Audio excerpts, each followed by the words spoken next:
Doctor Tuliram ৰংহাঙৰ মাতৃ বাছাপি তেৰণপীৰ সোঁৱৰণত কম্বল বিতৰণ তৰাডুবিত কাৰ্বি আংলং স্বায়ত্ব শাসিত পৰিষদৰ মুখ্য কাৰ্যবাহী সদস্য ডক্টৰ তুলিৰাম ৰংহাঙৰ মাতৃ প্ৰয়াত বাছাপি তেৰণপীৰ সোঁৱৰণত তেওঁৰ নাতি সিংডন ৰংহাঙে পৰিষদীয় ৬ নং বিথুং ৰেংথামা সমষ্টিৰ অন্তৰ্গত বৃহত্তৰ তৰাডুবিৰ জনসাধাৰণৰ মাজত কম্বল বিতৰণ কৰা হয়। এই উপলক্ষে আজি পুৱা 10 বজাত তৰাডুবি মিনি ষ্টেডিয়াম প্ৰেক্ষাগৃহত এখনি কম্বল বিতৰণী সভা অনুষ্ঠিত কৰা হয়। সভাত সভাপতিত্ব কৰে কাৰ্বি আংলং স্বায়ত্ব শাসিত পৰিষদৰ ৬ নং বিথুং ৰেংথামা মণ্ডল সমিতিৰ সভাপতি তাৰ্জেন লাংথাচাই। সভাত মুখ্য অতিথি হিচাপে উপস্থিত থাকে কাৰ্বি আংলং স্বায়ত্ব শাসিত পৰিষদৰ মুখ্য কাৰ্যবাহী সদস্য ডক্টৰ তুলিৰাম ৰংহাঙে। সভাত বিশিষ্ট অতিথি হিচাপে উপস্থিত থাকে পৰিষদৰ প্ৰাক্তন কাৰ্যবাহী সদস্য বাজং টিছু লংচিং টকবি ৬ নং বিথুং ৰেংথামা সমষ্টিৰ গাঁও উন্নয়ন সমিতিৰ অধ্যক্ষ ৰামচন ৰংপিৰ প্ৰমুখ্যে ৬ নং বিথুং ৰেংথামা মণ্ডল সমিতিৰ অন্যান্য বিষয়ববীয়াসকল। সভাত আদৰণি ভাষণ প্ৰদান কৰে কাৰ্বি আংলং স্বায়ত্ব শাসিত পৰিষদৰ ৬ নং বিথুং ৰেংথামা মণ্ডল সমিতিৰ সভাপতি তাৰ্জেন লাংথাচাই।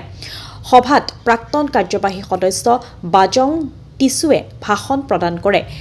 ভাৰতীয় জনতা পাৰ্টিৰ পশ্চিম কাৰ্বি আংলং জিলা সমিতিৰ সদস্য পংকজ বৰাই আধৰা সভাত কম্বল বিতৰণ কৰে। সিংডন ৰংহাঙৰ পিতৃ তথা কাৰ্বি আংলং স্বায়ত্ব শাসিত পৰিষদৰ মুখ্য কাৰ্যবাহী সদস্য ডক্টৰ তুলিৰাম ৰংহাঙে কম্বল বিতৰণ কৰি দিয়া ভাষণ প্ৰসংগত কয়, তৰাডুবি এলেকাত নতুনকৈ কৰিবলগীয়া আৰু আধৰুৱা হৈ থকা কামসমূহ সম্পূৰ্ণ কৰি তুলিব বুলি প্ৰতিশ্ৰুতি দিয়ে। পশ্চিম কাৰ্বি আংলঙৰ পৰা নাৰায়ণ বৰুৱাৰ ৰিপৰ্ট, নিভাজ অসম লাইভ। আজি তৰাডুবি অঞ্চলত আৰু কেইটামান কাম কৰিবলগীয়া আছে। সেই ৰাস্তাটো এতিয়া এনেধৰণৰ ৰাস্তা যিটো হ'ব, সেই ৰাস্তা তুমব্ৰিং পৰা অহা ৰাস্তা, ইয়াৰ পৰা সেই তিনিআলিৰ পৰা আকৌ তাতলৈকে আমাৰ জেনুকা কাঠাৰ কি ঘৰলৈকে তাত গৈ এইটো ৰাস্তা একদম হেভিলি প্লেন ডিষ্ট্ৰিক্টলৈকে এটা ধুনীয়া ৰাস্তা টেণ্ডাৰ হ'ল। এতিয়া সোনকালে এই ডিচেম্বৰ মাহতে কামটো আৰম্ভ কৰিব, সেইটো সোনকালে ৰাস্তাটো হ'ব।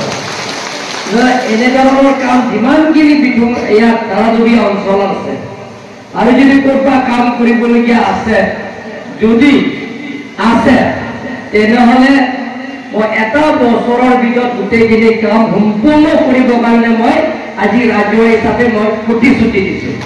এই নামঘৰ চামঘৰটো এইটো আছে, ব্যক্তিৰ ফালৰ পৰা যি কৰিবলগীয়া আছে, কিন্তু